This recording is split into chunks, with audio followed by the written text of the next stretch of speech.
అందరికీ నమస్కారం. బుద్ధ భగవానుడి మాటలు వింటే మీ బాధలన్నీ పోయి సంతోషం వెల్లువిరుస్తుంది. ఒక రోజు ఒక గ్రామంలో బుద్ధ భగవానుడు ప్రవచనాలు చెప్తూ ఉన్నారు. వాటి చివరిలో మానవ దుఃఖాలకు సుఖాలకు కారణం కేవలం వారు ఏర్పరచుకున్న బంధాలు.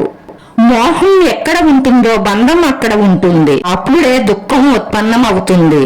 బంధనాలను తెలుసుకుని వాటిని తెంచుకునేలా చూసుకోవాలి. ఆ తర్వాత ఆయన అందరికీ ఆశీర్వాదం ఇచ్చి ఆశ్రమానికి వెళ్లారు. ఆ మరుసటి రోజు ఒక వ్యక్తి బుద్ధ భగవానుడి దగ్గరకు వచ్చి ఆయనకు ప్రణమిల్లి, బుద్ధ, నిన్న మీరు చెప్పిన మాటలు విన్నాను.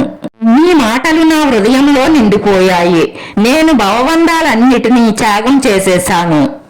ఇక నేను మీ శరణు కోరుతున్నాను. ఆ మాటలకు బుద్ధ భగవానుడు ఒక చిరునవ్వు నవ్వి, ఒక్కసారి నువ్వు ఏ బంధనాలను తెంచుకున్నావో, ఏ మోహమాయలను త్యాగం చేశావో చెప్పు అని ఆ వ్యక్తిని అడిగారు. అందుకు ఆ వ్యక్తి, నాకు ముసలి తల్లిదండ్రులు ఉన్నారు. భార్య, ఒక చిన్న కుమారుడు ఉన్నారు. నా భార్య వ్యాధిగ్రస్తురాలు. ఆమె కష్టం చూసి నాకు అప్పుడప్పుడు అనిపిస్తూ ఉంటుంది. ఆమె చనిపోతేనైనా ఆమె బాధలు తీరుతాయేమోనని. ఆమె కారణంగా నేను రోజు దుఃఖిస్తున్నాను. కానీ నిన్న మీరు చెప్పిన ఉపదేశం విన్న తరువాత నాకు అనిపించింది నా కుటుంబంలోని బంధనాలు దుఃఖానికి కారణాలు అని. నా దృష్టి వీటి చుట్టూనే తిరుగుతూ ఉంటే ఇక సరైన సత్యాన్ని తెలుసుకోలేను. అందుకే నేను నా ఇల్లు విడిచి మీ దగ్గరకు వచ్చేశాను అని బుద్ధుడితో చెప్తాడు. ఆ మాటలు విన్న బుద్ధుడు ఆ వ్యక్తితో, నిజంగానే నువ్వు అన్ని బంధనాలను తెంచుకున్నావా? నీ వెనుక మరి ఏ బంధమూ లేదా? ఒక్కసారి గుర్తు తెచ్చుకో అని ఆ వ్యక్తితో అన్నారు. అందుకు ఆ వ్యక్తి, నా జీవితానికి సంబంధించిన అన్ని బంధనాలను, అన్ని మోహాలను విడిచిపెట్టేశాను. ఇక నేను మీతోనే ముందుకు సాగాలి అని అనుకుంటున్నాను అని చెప్పాడు. అందుకు బుద్ధ భగవానుడు, సరే అయితే ఒక పని చేయి. ఈ రోజు నువ్వు ఆశ్రమంలోనే ఉండు. రేపు నువ్వు ఏం చెయ్యాలో నేను చెప్తాను అని చెప్పి బుద్ధ భగవానుడు ఒక శిష్యుడికి అతనిని అప్పచెప్పాడు. ఆ శిష్యుడు ఆ వ్యక్తిని అతిథి గృహంలో ఉంచారు. ఆ వ్యక్తి ఆశ్రమంలో జరుగుతున్న పరిస్థితులన్నీ గమనించాడు. అలా ఆనందం కలిగింది. తన సౌభాగ్యానికి ఇంతకన్నా అదృష్టం ఏముంటుంది అని అనుకున్నాడు. ఆ మరుసటి రోజు బుద్ధ భగవానుడు ఆ వ్యక్తిని పిలిపించారు. ఆ వ్యక్తితో బుద్ధ భగవానుడు ఇలా చెప్పారు, నువ్వు పశ్చిమ దిశగా పయనించు. అక్కడ ఒక గ్రామం కనిపిస్తుంది. ఆ గ్రామం బయట ఒక సాధిక నిన్ను కలుస్తుంది. ఆమె దగ్గర కొన్ని వస్తువులు ఉంటాయి. ఆ వస్తువులను తీసుకుని రేపు జాగ్రత్తగా ఇక్కడికి రా అని చెప్తారు. బుద్ధుడు చెప్పిన విధముగానే పశ్చిమ దిశగా బయలుదేరుతాడు. అది వేసవకాలం కావడంతో సూర్యుడు తన ప్రతాపాన్ని చూపిస్తున్నాడు. ఆ వ్యక్తి చెమటలు కక్కుతూ నడుస్తున్నాడు. ఈ సమయంలో నేను ఇంట్లో ఉంటే ఈ చెమటలు కక్కేవాడిని కాదేమో అని అనుకుంటూ ఉన్నాడు. అలా మరికొంత దూరం నడిచేసరికి ఆ వ్యక్తికి తీవ్రమైన ఆకలి వేసింది. అదంతా బంజరు భూమి కావడంతో చుట్టూ ఎక్కడా నది కాని ఒక చెట్టు గాని కనిపించలేదు. ఈ సమయంలో నేను ఇంట్లో ఉండి ఉంటేనా నా భార్య చేసిన రుచికరమైన వంటను భుజిస్తూ ఉండేవాడిని అనుకున్నాడు. బుద్ధ భగవానుడు నన్ను ఎందుకు ఇంత ఎండలో పంపించి ఉంటాడు అనుకుంటూ ముందుకు అతి కష్టం మీద సాగుతూ ఉన్నాడు. అలా కొంత దూరం వెళ్లేసరికి ఒక గ్రామం కనిపించింది. గ్రామం బయట ఒక ఇంటి దగ్గరకు వెళ్లి మెల్లగా తలుపు తట్టాడు. ఒక సాధిక తలుపులు తెరిచింది. ఆమె చాలా అందంగా ఉంది. ఆ అందమైన ఆ స్త్రీని చూసి అతను ముగ్ధుడైపోయాడు. మిమ్మల్ని బుద్ధ భగవానుడు పంపించారు, నాకు తెలుసు, లోపలికి రండి అని నమస్కరించింది. సాధిక ఆ వ్యక్తిని ముఖం, కాళ్ళు, చేతులు కడుక్కోమని నీళ్లు ఇచ్చింది. ఆ వ్యక్తి కాళ్ళు చేతులు కడుక్కొని పీట మీద కూర్చున్నాడు. ఆమె అతనికి భోజనాన్ని వడ్డించింది. ఆ వ్యక్తి ఆకలి మీద ఉండడం కారణంగా మొత్తం భోజనాన్ని ఆరగించేశాడు. అకస్మాత్తుగా ఆ వ్యక్తి కళ్ళు ఆ సాధిక కాళ్ల మీద పడ్డాయి. చాలా అందంగా లేతగా ఉన్న ఆ పాదాలను చూసి అలాగే ఉండిపోయాడు. అతన్ని దృష్టిని గమనించిన ఆమె, భగవంతుడి పాదాల చెంతకు చేరిన వాళ్ళకి ఇతరుల పాదాల మీదకు అసలు మనసు వెళ్లరాదు అని చమత్కరించింది. ఆమె మాటలు విన్న ఆ వ్యక్తి సిగ్గుతో తల వంచుకొని, ఆ సాధిక, మీరు చాలా దూరం నుంచి ఎండలో నడిచి వచ్చారు కదా, చాలా అలసిపోయి ఉంటారు. మీరు ఇక్కడే విస్మరించండి, నేను చామరతో చేద తీరుస్తాను. అతను కూడా చాలా అలసిపోవడంతో అక్కడే కాసేపు పడుకున్నాడు. ఆమె అతనికి చామరతో విసురుతుంది. అతను చాలాసేపు అలసటతో కళ్ళు తెరవలేదు. కాసేపటికి మెలకువ వచ్చి కళ్ళు తెరిచి చూసేసరికి ఎదురుగానే కనిపించింది.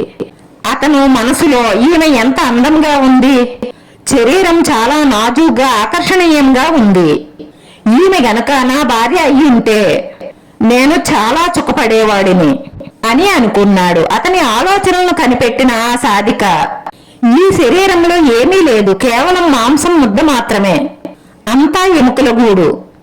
ఎవరైతే ఈ మోహం నుంచి విముక్తులవుతారో వాళ్లే సత్యాన్ని గ్రహించగలుగుతారు. మాటలు విన్న ఆ వ్యక్తి ఆశ్చర్యంగా ఆమెను చూచాడు. వెంటనే తేరుకుని ఆమెకి నమస్కరించి, ఇక నాకు సెలవు ఇప్పించండి, నేను బుద్ధ భగవానుడి దగ్గరకు వెళ్ళాలి. మీరు ఏదో వస్తువు ఇస్తారని భగవానుడు చెప్పారు. ఆ వస్తువు ఇస్తే నేను వెంటనే బయలుదేరతాను అన్నాడు. అందుకు ఆమె చిరునవ్వుతో, బుద్ధ భగవానుడు మిమ్మల్ని ఎందుకు పంపించారో ఆ కార్యం పూర్తయిపోయింది, ఇక మీరు వెళ్ళవచ్చు అని చెప్పింది. ఆ మాటలకు ఆ వ్యక్తి ఆశ్చర్యపోయాడు. ఏమీ అర్థం కాలేదు. వెంటనే లేచి తలుపు దగ్గరకు వెళ్ళి ఒక్క నిమిషం అక్కడ ఆగాడు. వెనక్కి తిరిగి, మీకేమైనా శక్తులున్నాయా?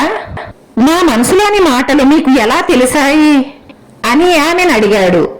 ఆ ప్రశ్నకు ఆమె ఒక చిరునవ్వు నవ్వి, బుద్ధ భగవానుడి కృపతో నేను మోహమాయలకు అతీతంగా ఉన్నాను.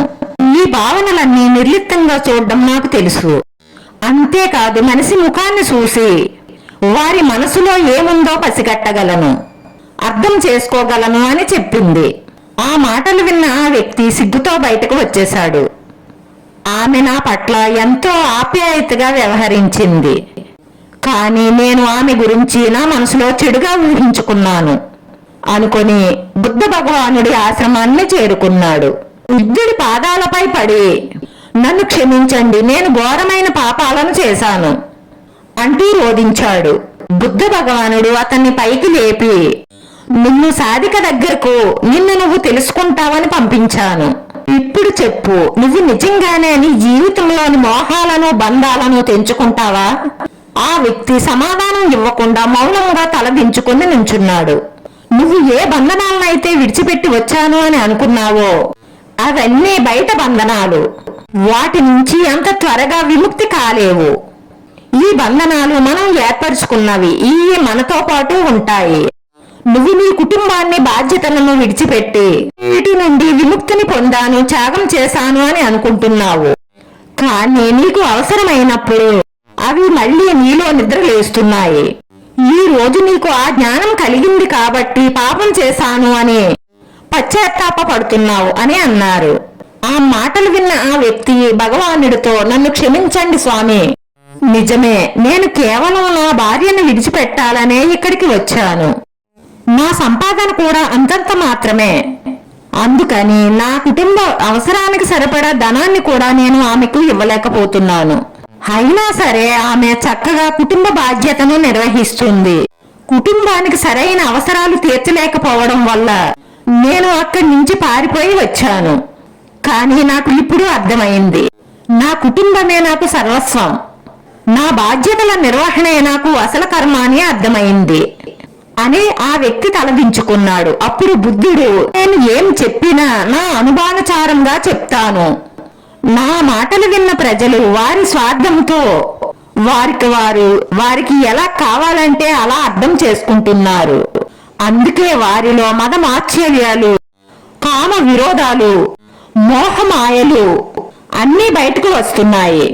ఇవన్నీ మన మనసులో ఉండి అవి ఇతరులను చూసినప్పుడు వారిపై మన భావాలను వ్యక్తపరుస్తూ ఉంటాయి.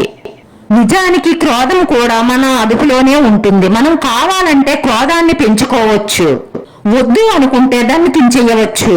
అందుకే ఈ బంధనాలన్నీ ఎక్కడో ఉండవు, మన మనసులోనే ఉంటాయి.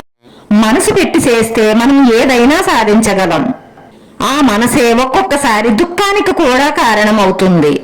దాన్ని జయించగలిగిన వారికి ఎప్పుడైనా విముక్తి కలుగుతుంది, వారే కైవల్యాన్ని చేరుకుంటారు అని బోధించారు బుద్ధుడు. ఆ మాటలు విన్న ఆ వ్యక్తి బుద్ధుడి పాదాలకు తన కన్నీళ్లతో అభిషేకం చేసి అక్కడి నుంచి వెళ్లిపోయాడు.